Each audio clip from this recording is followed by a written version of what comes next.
it's Eleasha and welcome back to my YouTube channel. By the way, gusto ko lang i-shoutout yung pinakamaganda kong kaibigan dyan. Hi Madam Jepa, magi ka na magtalak dyan, Dai ha. And gusto ko din i-shoutout si Jonna May Elbo. Thank you so much sa support, be. So, ayun na nga. For today's video guys, I'll be sharing with you my LAZADA purchase. Actually, itong mga items na ipapakita ko sa inyo, dapat next week ko pa siya i-share sa inyo. Pero, yung iba dito kasi, gagamitin ko siya for my next vlog, which is the ABG transformation. So, abangan nyo yun. So, ayun nga, dahil nga, gagamitin ko siya for my next vlog, yung mga ibang items na ipapakita ko sa inyo. Kailangan ko nang i-share sa inyo tong mga items na to. Dahil, hindi ko na mahintay yung iba na dumating. Gagawa na lang ako ng part 2 na haul para doon. So, without further ado, let's get started. So, mag-umpisa tayo dito sa hair extension since madami yung nag-message sa akin tungkol dito kasi nag-story ako sa IG at saka sa Facebook ng may color yung hair ko and ang daming nagtatanong kung nagpa-bleach daw ba ako or nagpa-color ako. Ito na ang sagot. Ito yung hair extension and hindi po ako nagpakulay. Ito yung picture na sinasabi ko. And hindi po ako nagpakulay ng buhok kasi po natatakot ako magpa-bleach kasi baka masira yung buhok ko. I mean, magputol-putol kasi pag nagpa-bleach ka, masyado talagang risky and pinapatay talaga yung buhok mo. Kaya natatakot ako na baka maputol-putol yung buhok ko. So, ito yung hair extension na nakita nyo. May highlight na brown and may highlight na blonde. 6 clips to, guys. Hindi ko na ipapakita sa inyo kasi mahirap siyang ayusin. Pero yan, 6 clips siya. And makapal yung mga strand niya and hindi siya madaling masira. Kung aalagaan nyo lang yung mga ganitong hair extension. Meron din akong hair extension na black. Ginamit ko siya. Eto, wait lang, kukunin ko. Eto yung hair extension ko na black. Ginamit ko to nung nag-pageant ako or pag nagpa-pageant ako. Dati long hair ako, as in mahaba yung buhok ko. Then nagpakat ako ng hair and mas better nga sa pageant na mahahaba yung buhok. Kaya kinailangan ko mag-hair extension. Kaya ayan. So, ayun na nga. Ayan. Ayan yung itsura niya. Magkaiba sila kasi blonde yung isa. Hindi ko na nasuklay ito, hindi ko na naayos. By the way, ilalagay ko na lang sa screen yung price at yung link sa description box in case na gusto nyong i-visit sa Lazada yung mga items na to. So, second purchase ko is itong Korean bralette tube. Nakita ko to sa ibang YouTuber at nagandahan ako and mura lang din siya. So, ito yung itsura niya. Yan. Ganyan. Parang yung last haul ko, puro brand na lang din yung pinapakita ko sa inyo. Tapos ito na naman, ganito na naman. Super useful nito. Low back siya sa likod. Kinuha ko lahat ng color. So, ayan. Color, meron silang black. So, ayan yung black. Ito naman yung white nila. Guys, pag gusto nyong bumili nitong bralette na ganito, gusto ko lang sabihin na itong white, halata yung pads niya. By the way, may pads na pala tong bralette na to. And, natatanggal siya. Yan, kita nyo. Ito yung pads. And, natatanggal siya. Kaya, pag sinuot nyo kahit hindi na kayo magbra, okay lang. Pero, yun na nga, balik tayo doon sa kapag bumili kayo ng white at saka itong skin tone. Itong dalawa kasing color na to.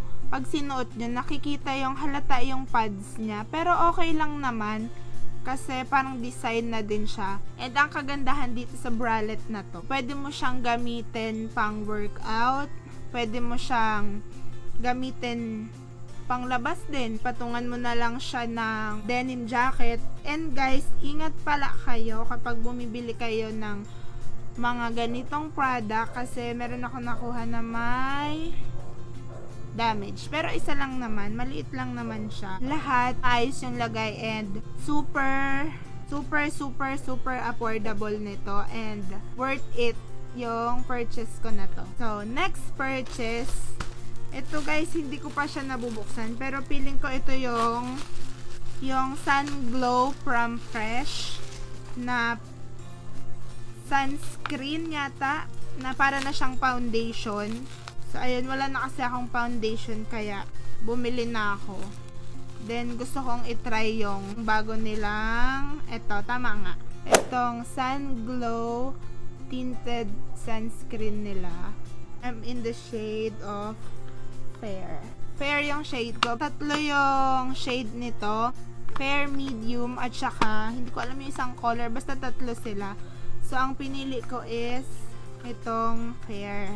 In the shade of Fair. Tignan natin sa loob. Yan ang itsura niya. Yan ang itsura niya. Itong cream tinted sunscreen na to, kaya ako siya binili kasi nakita ko ang daming magagandang review dito and instant foundation. Bale, meron to 50 SPF and broad spectrum na din siya. Based doon sa mga nakita kong review, sa mga nakita kong story, napanood ko sa ibang vlogger, maganda daw talaga siya kaya eto na lang din yung binili ko. Hindi na ako bumili talaga nung foundation talaga kasi ito sunscreen na siya, tas instant foundation na din siya. Try ko tong foundation na to and sasabihin ko sa inyo yung review ko next vlog ko doon sa ABG transformation. Ito na lang yung gagamitin ko kong foundation para masabi ko din sa inyo kung maganda ba or hindi. So, let's move to the next purchase. So, my next purchase is ito, hindi pa rin nabubuksan. I think, ano to, nails. Fake nails.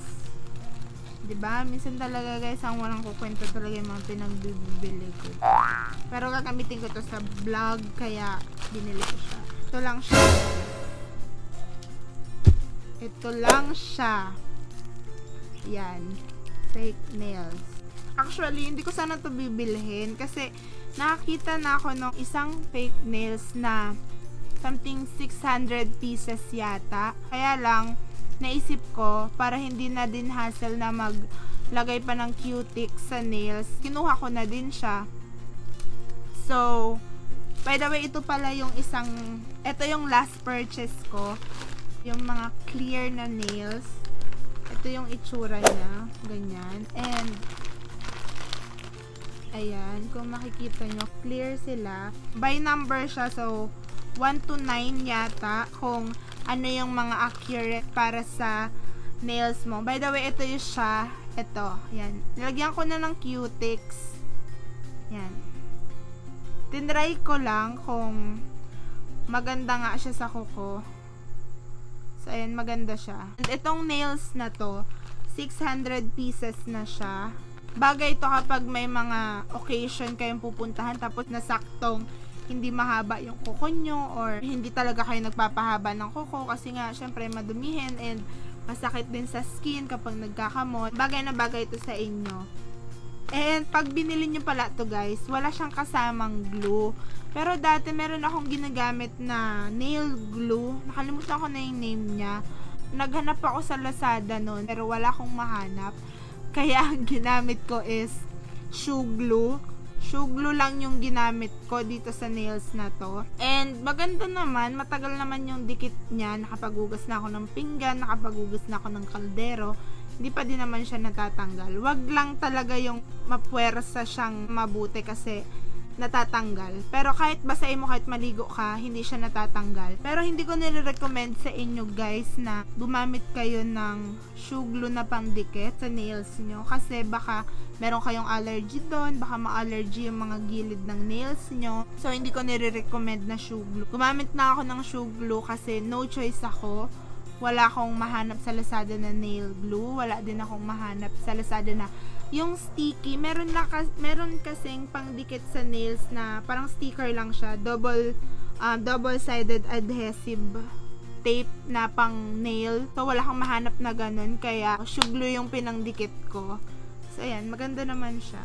'Di ba? Parang totoong nails. And feel ko talaga na parang feeling ko, totoong kuko ko siya.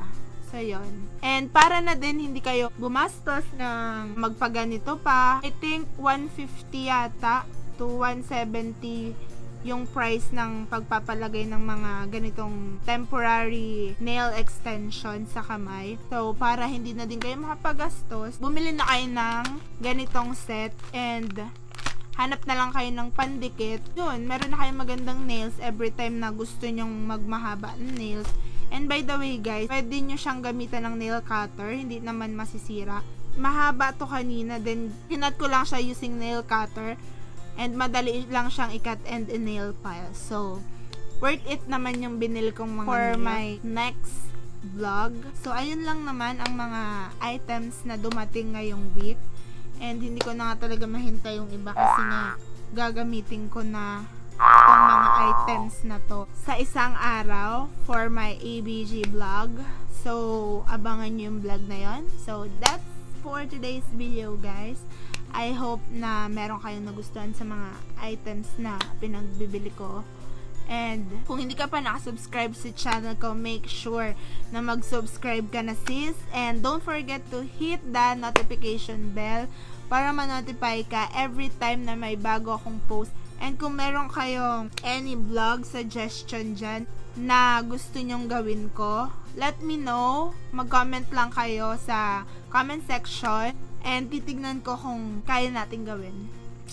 So, till my next vlog!